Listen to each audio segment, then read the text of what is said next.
This is an active and ongoing case. It was requested by Baz and Kaz, so I'm actually looking at it and it's absolutely crazy. So strange, and there's lots of speculation about it. This is a first video and I'm going to do update videos because, like I said, it's an active case. But because it's the first video, it's going to be the basic information. We're going to keep speculation down to a minimal. We're going to keep theories down to a minimal. We're going to look at the facts. We're going to look at the information. And then in subsequent videos, we'll talk about people. We'll look at theories that people are putting together and stuff. But for this video, we're just doing the basics to get you into it. That being said, if there's any information or anything that you want me to add, then please do put it in the comments and I'll have a look at that bit of information to add into update videos. The reason I'm doing this one, although it's not a murder case, I know it's not, it's very strange. And my entire point of doing it is if we can bring information forward to the police, then it's going to help. And the most important thing at the minute is finding Nicola. That's what the family need, that's what the police want. This is what we've got, not us, but this is what the police are trying to do. And then if it were just an accident, it were, but it's very strange and it is a missing persons case. There has to be answers and Nicola has to be somewhere. So Nicola Bulley is from Inskip, Lancashire. She's 45-year-old, she's a mum of 2, described as white, 5'3". She's got light brown hair that's shoulder length and she speaks with an Essex accent. So Nicola went missing last week on the 27th of February 2023. That's a Friday.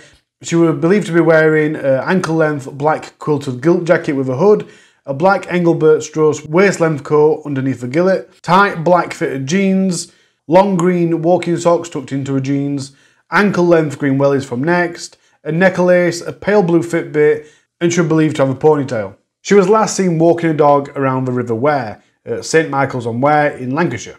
Like I said, immediately before going missing, she was walking a dog, and that's a brown-coloured spaniel. After she's gone missing, the dog was found at the bench and that's where they thought Nicola had gone missing. We'll show you that bench in a minute. But the police have released a timeline of what they believe happened from witnesses and whatnot, so we're going to go through that timeline right now. So that morning, Nicola dropped off her children. She usually does that at about 8:30. At 8:43, Nicola was walking around the path at the side of the River Wyre. Approximately 10 to 9, a dog walker that Nicola knows saw her walking on the lower field with her dog. Their dog and Nicola's dog interacted briefly and then that witness left the field via the river path. At 7 minutes to 9, 8:53, she sent an email to her boss. At 1 minute past 9, she logged into a Teams call. And I believe that's Microsoft Teams. Either which way, she's logged into a video conference call. But I've later read that she wasn't visible on this call, she didn't have a camera on, and she was also muted. But this is something that she quite often did. She didn't necessarily need to be in the meeting. She had no reason to input into the meeting. So because she was walking, she just muted it and she just listened in. At 10 past 9, another witness walking their dog. They know Nicola and they saw her on the upper field walking the dog. So far, everything's normal. But this is where it gets really weird. At 9:30, the call ended. But Nicola stayed logged into the call.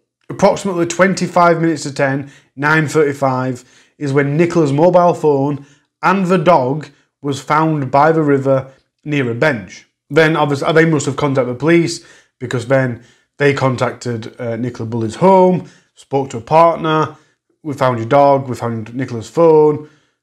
Then they raised a missing persons investigation, the family were notified, and so on and so forth. The following day, 28th of January, so now we're on a Saturday, Lancashire Constabulary deploys drones, helicopters, police search dogs, and they started a major missing persons operation. During this operation, they was assisted by Lancashire Fire and Rescue Service, as well as Bowland, Pennine, Mountain Rescue Teams, and the North West Underwater Search Team.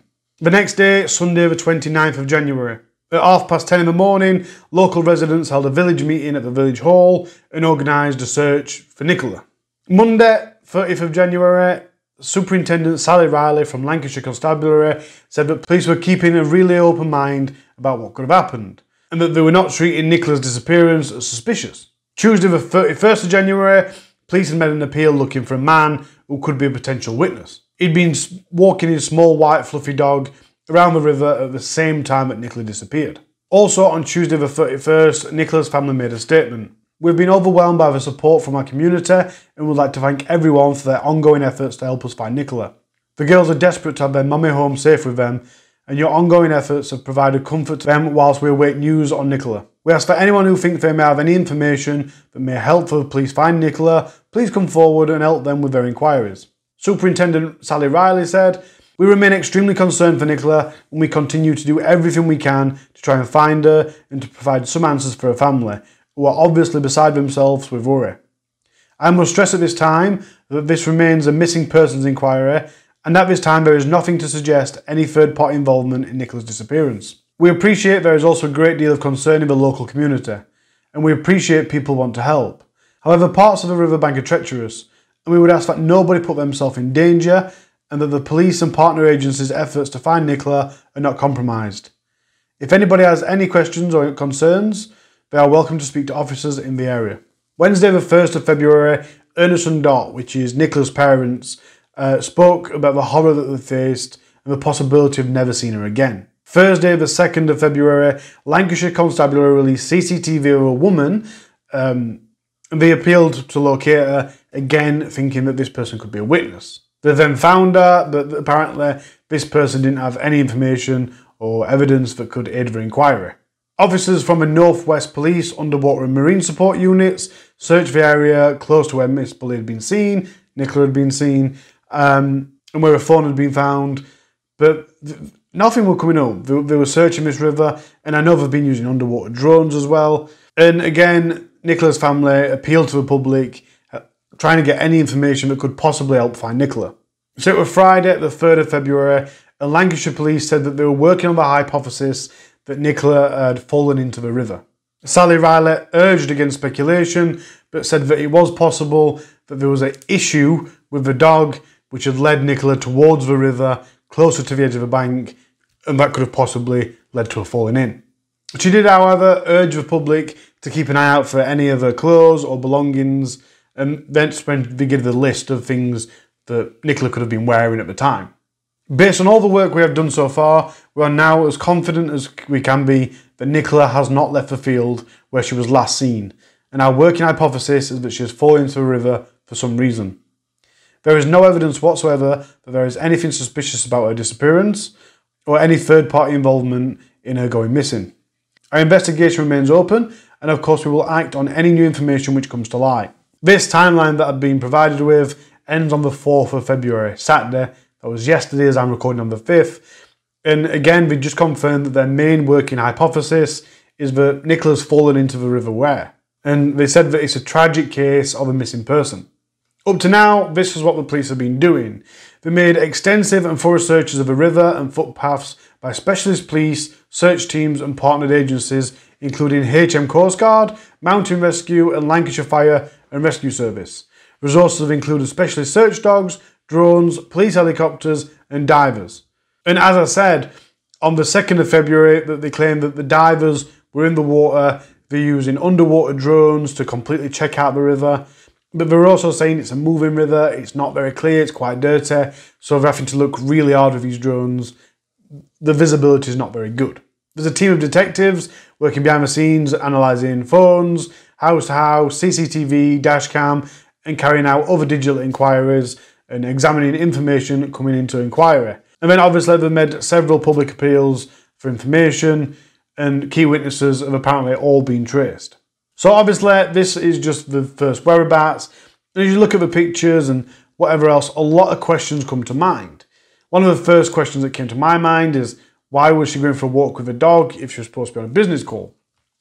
But as I said, a boss has said, this is something that she used to do quite common, especially if she only had to listen in.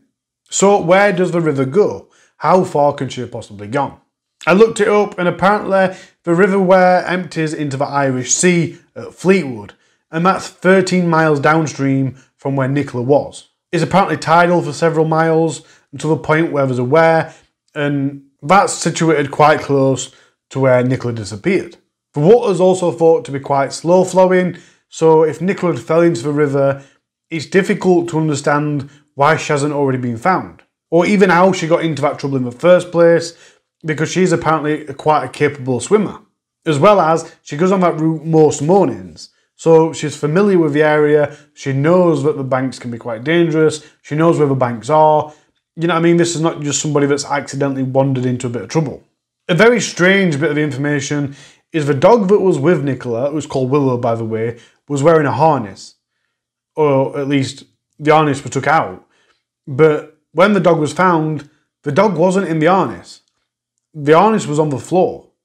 So this is leading a lot of people to say, well, why was the harness on the floor? Why would she even take the harness out if she weren't using it? If she wanted to let the dog run free, she could have just unclipped it. Maybe it was chafing, but again, she does this walk every morning, so if it were chafing, wouldn't she have got a new one? You know what I mean? Why would you have carried on using it? It is quite strange. Nicola's partner is called Paul Ansell. He's been a partner for 12 years, he works as an engineer, and the couple have usually take it in turns to do the school run and the dog walking duties. I don't know if it's in my notes for a bit later on as well, but I read that Nicola usually takes the kids to school about 8:30, leaves the car at the school, and then takes the dog for a walk, and then goes back to the car after. Either which way, 44-year-old Paul is thought to have been at home when the police called to tell him that the dog and phone had been found. Now, all the locals know that this riverbank is quite slippery, it can be quite dangerous, it can be quite steep and muddy, but Nicola's family have said, all right, so if she's fell into the river, where are the slip marks? If she'd have slipped and she were falling down, if she got to the river part, she'd have been scratching and trying to get out of the river, but there's no marks for that. Sally Riley said parts of the riverbank are treacherous. Nicola's dad, Ernest, 73-year-old, he said that what if she was snatched? And he said there was no sign of a slip or falling in, so their thoughts was, has somebody got her? And he said he'd asked the police sergeant who had all but dismissed the theory.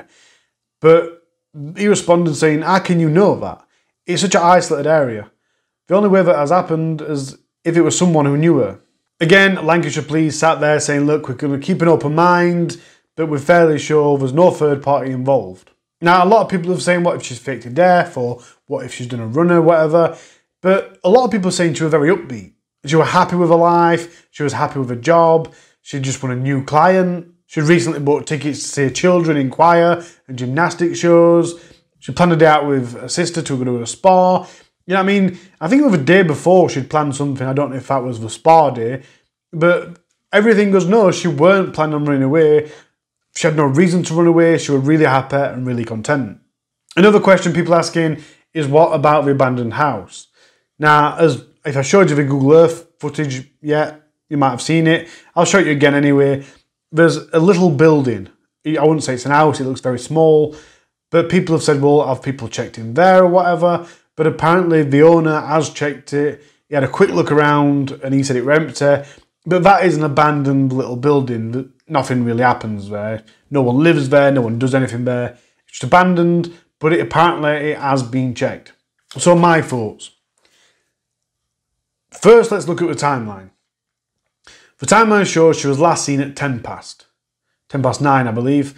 Then she was on the conference call till past, and then roughly 35 minutes past, a phone were found and the dog were found. So that leaves 5 minutes. But when her phone were found, she was still on the conference call. She was muted and she had a camera turned off, so nobody had heard anything if she dropped it or if she was shouting or anything, nobody would have heard. Another theory is that she put the phone down because she was coming back and she'd have expected the conference call still to have been on because she never left the conference call. Although it ended, she was still on that screen, she was still technically in the meeting. So it's quite possible, fairly even likely, that it was before the conference call ended that she left the call. It's quite possibly, even in my eyes, it's quite likely that something happened before past when the conference call ended. Otherwise, why wouldn't she have left the call? Unless something were happening and she just had a phone in her hand. But she didn't, whatever you say, she didn't close that conference call. Now, apparently, the police have said that she might have gone to a dog that was at the side of the river and fell in. Again, why would you put your phone down? If there's nothing else found around, it's just your phone. If you have a drink, I can understand you putting your drink and your phone down. But if your dog's at the bank and it needs your help, you put your phone in your pocket or... I mean, I can't understand why you'd put your phone down.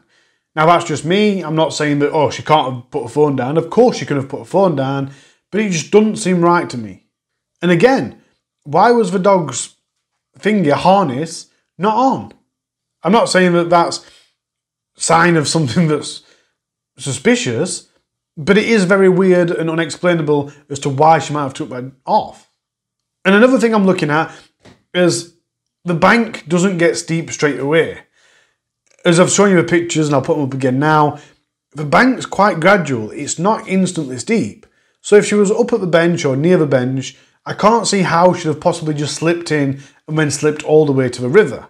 And even if it were muddy enough and slippy enough, again, you try and grab things. She's wearing wellies as well, so although, yeah, if covered in mud, you're still going to slip, they have got a fair bit of grip. You can dig your feet in or whatever else. It's a long slide before the big drop. Even when it gets to the big drop, there's things to hold on to, so unless you're going with speed, you're not going to go straight into the water. But we're talking about someone that can swim.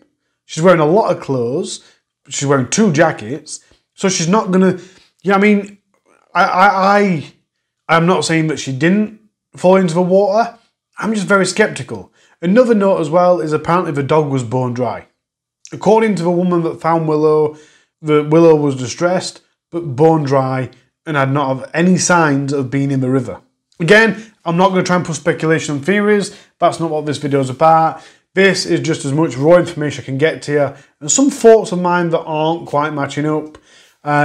Any other questions, feel free to ask in the comments. I'll explain as much as I can. And like I said, in the next, maybe not tomorrow, maybe not day after, at some point soon, I'm going to carry on researching right now. And then in the next coming days, there'll be another video which is up to date with more latest information, and probably some information that's still out there now, but I haven't had time to look through and fact check. There is information down in the description, although if you know any information, you can contact the police on that information with the reference that's down there. All my love and care, and all my love and care to Nicola's family and friends. I can't even imagine how much an awful time this is for them.